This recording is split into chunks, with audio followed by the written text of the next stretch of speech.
Ainda há poucos séculos, os latidos e os ruídos de centenas de milhares de focas de Guadalupe e das focas-elefantes ecoavam na névoa e sobre as águas e praias daqui.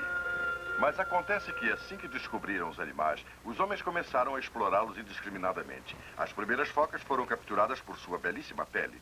As focas-elefantes por sua banha. Ambas estiveram à beira da extinção como espécies. E o número baixou a ponto de chegar a 1 dúzia de exemplares somente. Mas numa pequena ilha chamada Guadalupe, ao norte da Califórnia, foi declarada Santuário dos Animais Selvagens pelo México em 1922. Lá, as focas podem vir à praia em segurança e seu número passou a crescer novamente. Vamos levar vocês até lá, a essa ilha, para ver esses membros do mundo animal que tornaram a voltar do esquecimento. Há 120 quilômetros aspectos, o mais incomum dos mamíferos marítimos. Originariamente um mamífero terrestre, a foca-elefante adaptou-se bem à vida idílica nas águas frias e distantes de Guadalupe.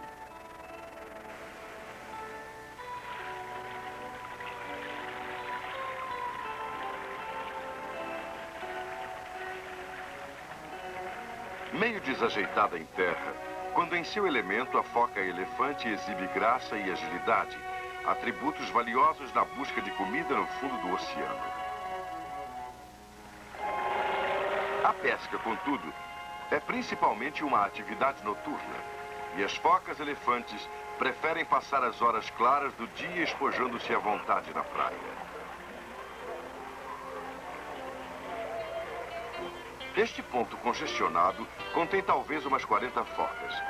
É dominado por um macho possante, facilmente reconhecível por seu tamanho maciço e a extraordinária tromba flexível. Durante a temporada de procriação no inverno, um macho deve empenhar-se em combates quase contínuos para manter o controle do seu harém.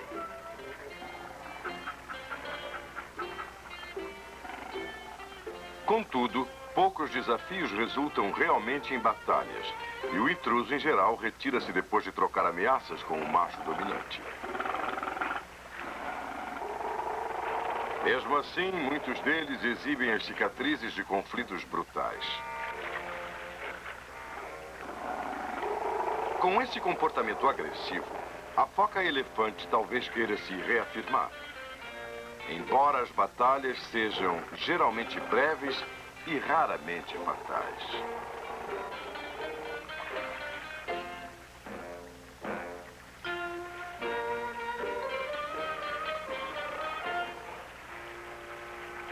Enquanto o intruso retira-se envergonhado, o vencedor retém os despojos.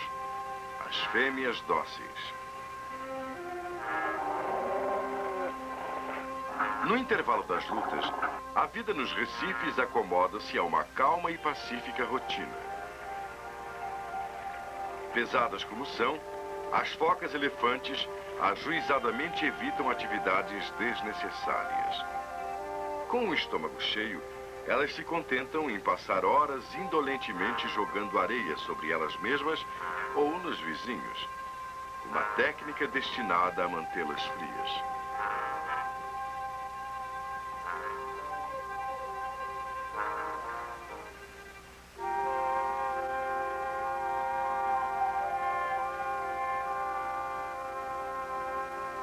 Uma foca adulta pode pesar 4 toneladas. E a maior parte desse peso é banha. Um fato que explica não só o seu indolente modo de vida, mas também a sua extinção virtual há apenas 100 anos. Em busca de óleo para combustível, os marujos russos e americanos armados de porretes chacinaram cruelmente esses animais, até que no começo do século, menos de 100 sobreviviam.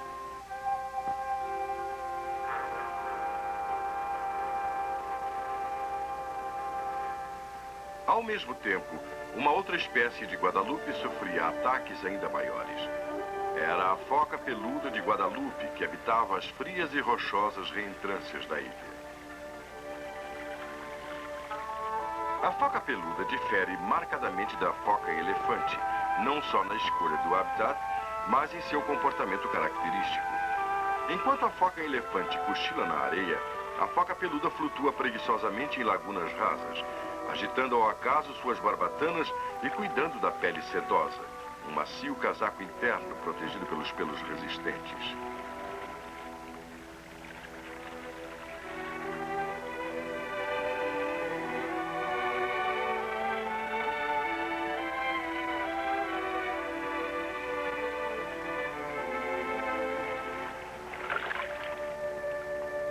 A foca peluda de Guadalupe sempre viveu aqui mesmo, criando seus filhotes por muitos milhares de anos, sem ser molestada, entre os rochedos protetores da ilha. Mas tudo isso iria mudar drasticamente no século XVIII, quando a indústria de pele de foca se ampliou.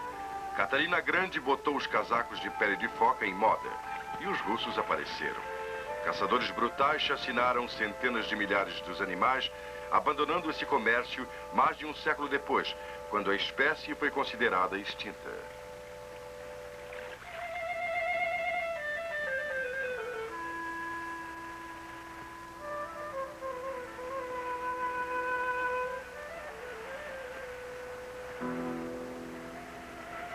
As aves também sofreram nas mãos dos homens. Os ninhos e os filhotes de meia dúzia de várias espécies foram totalmente varridos por gatos domésticos, que saíam dos acampamentos dos caçadores. E com a sua fauna assim dizimada, Guadalupe voltou a ser um pedaço de terra primitiva.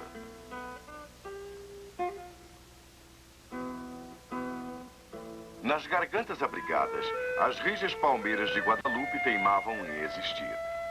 E nem os melhores botânicos explicam como elas chegaram lá. As espécies primitivas das plantas nativas, como estas flores aqui, foram virtualmente eliminadas por manadas errantes de gado, introduzidas pelos caçadores.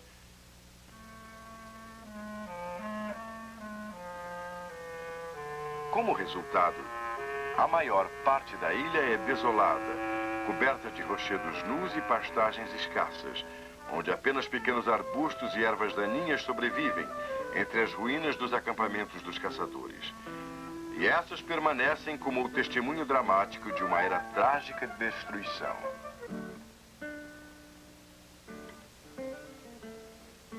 Neste tanque, a banha da foca-elefante era reduzida a óleo, enquanto as paredes das choças de pedra nas proximidades preservavam os registros dos matadores de focas.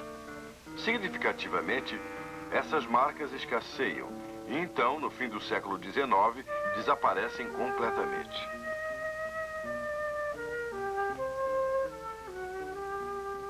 Com apenas um punhado de focas-elefantes aquecendo-se na praia e os ossos nus das últimas focas peludas ali perto, o homem cessou a matança e retirou-se, entregando a ilha uma vez mais ao lento processo de cura da natureza.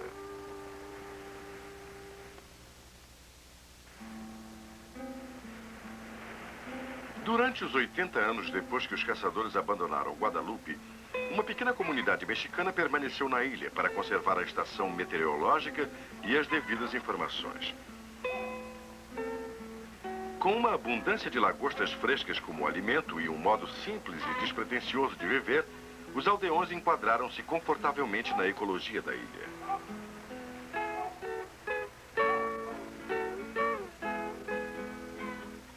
Para estas crianças, as grandes matanças do passado são apenas lendas longínquas, preservadas nas reuniões de família e histórias lúgubres para visitas ocasionais.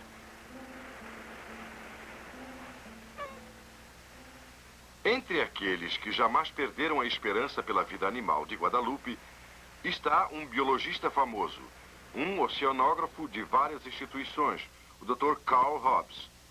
Visitando a ilha em 1946, o Dr. Hobbs descobriu a foca-elefante no início de uma volta dramática.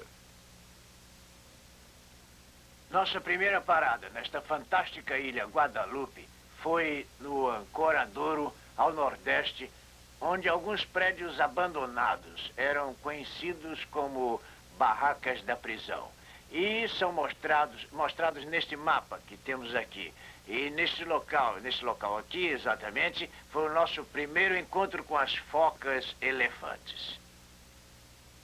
Bem, o aumento que tem ocorrido desde a sua quase extinção na virada do século, deve ser atribuído principalmente ao governo mexicano, que fez desta ilha um santuário e que tem protegido as focas elefantes e outros interessantes animais da ilha. E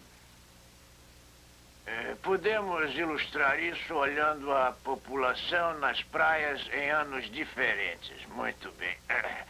Vejamos. Esta praia aqui, na extremidade norte da ilha, abrigava apenas poucas centenas de animais ali por 1946. E quando esta fotografia foi tirada, exatamente em abril de 1957, contamos mais de 2.000.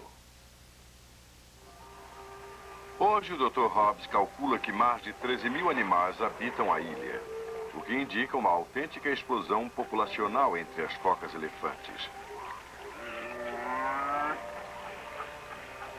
Já que os tubarões e os matadores de focas eram os únicos predatórios, os animais agora multiplicam-se rápido para preencher o requisito ecológico, desequilibrado desde a sua diminuição. Em 1946, a busca da foca peluda foi encorajada e cientistas percorreram laboriosamente a área onde enormes e ásperas rochas tinham ficado lisas com o movimento de incontáveis gerações dos animais.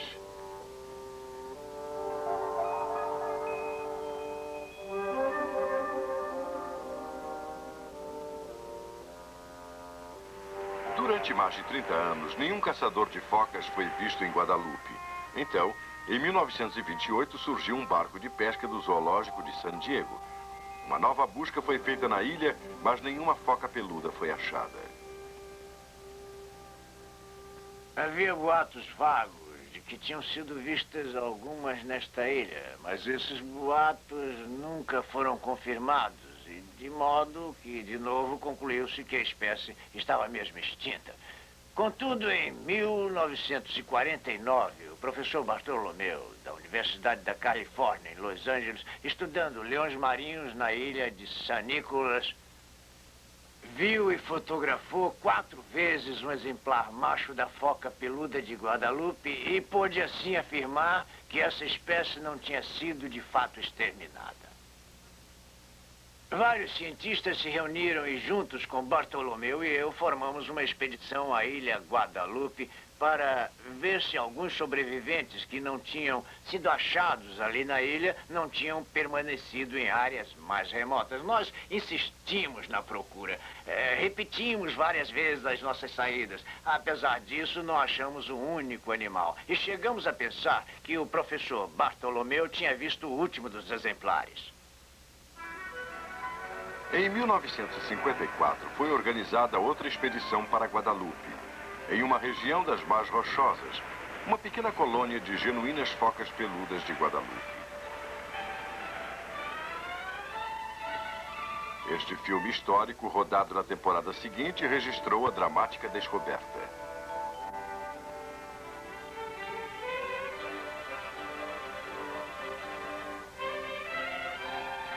A espécie foi achada viva e reproduziu-se.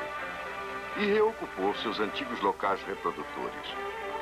Por causa de sua preferência por lagunas frescas e abrigadas, o habitat das focas peludas é mais limitado do que o da foca elefante. E assim, a sua volta pôde ser mais lenta.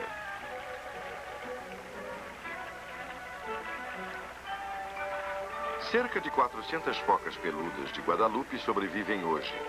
E estão sob rigorosa proteção internacional, com a conservação dividida entre o México e os Estados Unidos, trabalhando agora juntos para garantir que essa espécie não só sobreviva, mas prospere mais uma vez nesta ilha santuário.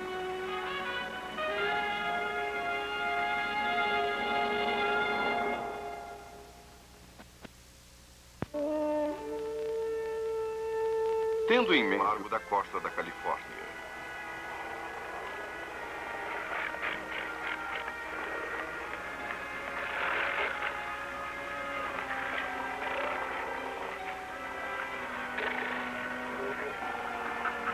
as informações desse levantamento podem ajudar a predizer o seu número e evitar desastrosas flutuações na população das focas elefantes.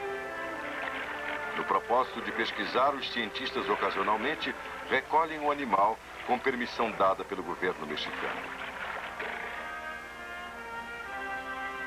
Com a foca-elefante capturada no convés, biologistas da instituição Cribson de Oceanografia preparam-se para estudar suas reações durante um mergulho profundo, simulado em uma câmara de compressão.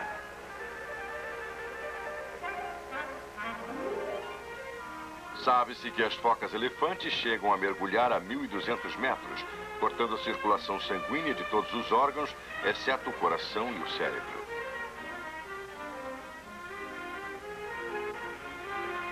Examinando as funções corporais do animal durante a compressão, os cientistas podem aprender um dia como os astronautas podem conseguir a suspensão de movimentos durante as viagens interespaciais.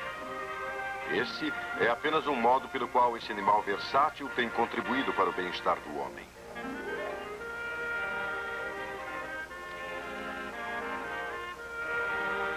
Outros cientistas interessam-se pelos peixes que vivem nas águas de Guadalupe. Para fisgar peixes de profundidades variadas, eles usam armadilhas de mar profundo, atadas a uma linha longa, munida de anzol com isca, usada nesse tipo de pescarias.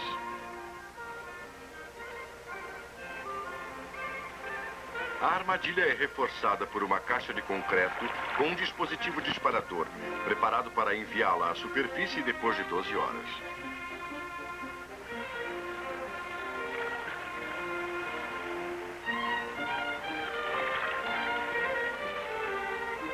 Os peixes capturados desse modo incluem-se entre espécies únicas de Guadalupe, como esse primitivo exemplar descoberto pelo Dr. Hobbs. Outras espécies são recolhidas perto da praia, usando o mesmo tipo de rede que serve para os peixes nas pescas periódicas. Muitos cientistas estão preocupados com os inseticidas atualmente presentes no oceano. Poluição que pode afetar a vida até mesmo tão longe como em Guadalupe.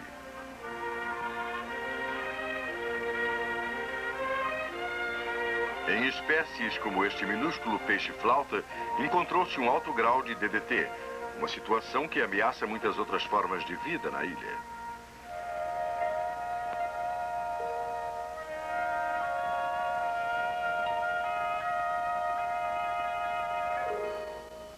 O ornitologista Dr. Joe Gell vem estudando as aves de Guadalupe e das ilhas vizinhas, contando sua população e rotulando os exemplares para determinar o alcance de suas migrações.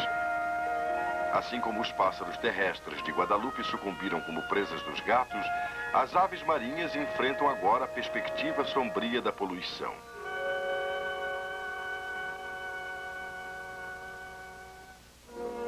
No Museu de História Natural de San Diego, o Dr. Gell examinará os espécimes, de regresso de suas excursões, incluindo os ovos de vários pássaros que se alimentaram de peixes cheios de inseticida. Os resultados dos seus exames são alarmantes. Nos anos recentes, notamos que a casca dos ovos de muitas aves marinhas está mais fina. Eis aqui um ovo de uma gaivota. Estes são ovos de pelicano pardo. O ovo normal e o ovo de casca fina. Não está bem claro se o que causa a casca fina seja o DDT. Os inseticidas que usam para plantações ou para desinfetar aviões, mais do que DDT, jamais chegam ao solo. Jogados no oceano, no plâncton comido pelos peixes, ele acaba indo depositar-se no corpo dos pelicanos pardos. O resultado disso é que os ovos saem com a casca fina. E então, assim que se sentam neles, os esmagam. Isso é o fim. O pelicano pardo, tal como conhecemos, está virtualmente extinto, porque não se podem reproduzir. Dentro de uns 10 anos, o pelicano pardo terá deixado de existir na costa da Califórnia, como já não é mais visto na maioria dos locais do Golfo do México. Parece uma pena que, depois de ter tanto trabalho criando santuários como a ilha de Guadalupe, haja homens cujos atos estejam causando problemas de poluição que causarão igualmente a destruição de muitos animais. O âmago do problema, na minha opinião, está na população humana do mundo que já não obedece mais a limites. E a menos que se tome providências para baixar a população, esses locais, povoados por seres humanos, muito pouco poderão ajudar o pelicano pardo. Não se sabe ainda, mas as focas de Guadalupe, cuja dieta é principalmente de peixes, pode também ser afetada pelos inseticidas. Os estudos indicam que o DDT faz com que as focas da orla marítima da Califórnia tenham seus filhotes prematuramente. E isto pode ser verdadeiro para as outras espécies. Chega a ser irônico que, embora o homem tenha criado um santuário na ilha de Guadalupe, seus atos continuam a semear a destruição. Foram precisos 7 milhões de anos para que Guadalupe se tornasse o berço das coisas vivas. O ressurgimento das focas elefantes é um fator promissor, pois representam um triunfo da conservação.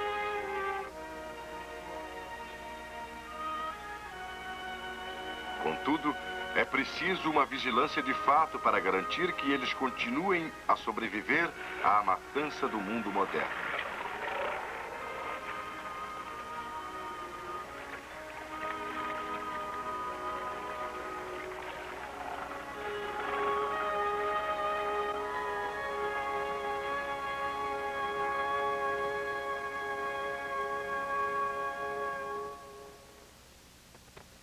Só o mais fino e frágil fio da vida salvou as focas da extinção. As poucas criaturas que escaparam da fúria acharam seu refúgio na ilha de Guadalupe. Hoje, aves e peixes estão ameaçados pelos pesticidas, de novo sustentados por um fio fino que impede a quebra da vida. E a foca peluda de Guadalupe está cada vez mais em perigo. Nem mesmo o isolamento da ilha serve de defesa à nova ameaça. O objetivo de dar um santuário aos animais é oferecer-lhe proteção total. Mas lugar nenhum está a salvo da poluição levada pela água e pelo ar. A menos e até que consigamos a limpeza total do ambiente, podemos apenas torcer para que a força, o poder da vontade, bastem para salvar os animais de Guadalupe.